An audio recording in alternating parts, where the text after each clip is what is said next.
एक जंगल में विशाल वृक्ष के तने में एक खोल के अंदर कपिंजल नाम का तीतर रहता था। एक दिन वह तीतर अपने साथियों के साथ बहुत दूर के खेत में धान की नई नई कोंपलें खाने चला गया। बहुत रात बीतने के बाद उस वृक्ष के खाली पड़े खोल में शीघ्रगो नाम का खरगोश घुस आया और वहीं रहने लगा। कुछ दिन बाद कपिंजल तीतर अचानक ही आ गया। धान की नई नई कोंपलें खाने के बाद वह खूब मोटा ताजा हो गया था। अपनी खोल में आने पर उसने देखा कि वहाँ एक खरगोश बैठा है। उसने खरगोश को अपनी जगह खाली करने को कहा। खरगोश भी तीखे स्वभाव का था। बोला, यह घर अब तेरा नहीं है। वापी, कूप, तालाब और वृक्ष के घरों का यही नियम है कि जो भी उनमें बसेरा कर ले उसका ही वह घर हो जाता है। घर का स्वामित्व केवल मनुष्यों के लिए होता है, पक्षियों के लिए गृहस्वामित्व का कोई विधान नहीं है। झगड़ा बढ़ता गया। अंत में कपिंजल ने किसी भी तीसरे पंच से इसका निर्णय करने की बात कही। उनकी लड़ाई और समझौते की बातचीत को एक जंगली बिल्ली सुन रही थी।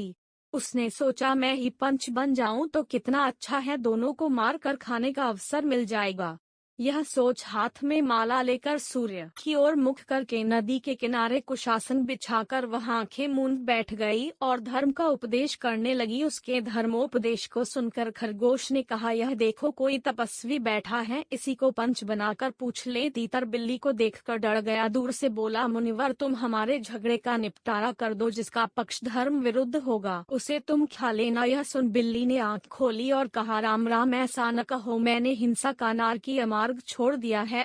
मैं धर्म विरोधी पक्ष की भी हिंसा नहीं करूंगी। हाँ, तुम्हारा निर्णय करना मुझे स्वीकार है, किंतु मैं वृद्ध हूँ, दूर से तुम्हारी बात नहीं सुन सकती। पास आकर अपनी बात कहो। बिल्ली की बात पर दोनों को विश्वास हो गया। दोनों ने उसे पंच मान लिया और उसके पास आ गए। उसने भी झपट्टा मारकर दोनों को एक साथ ही पंजों में दबोच लिया।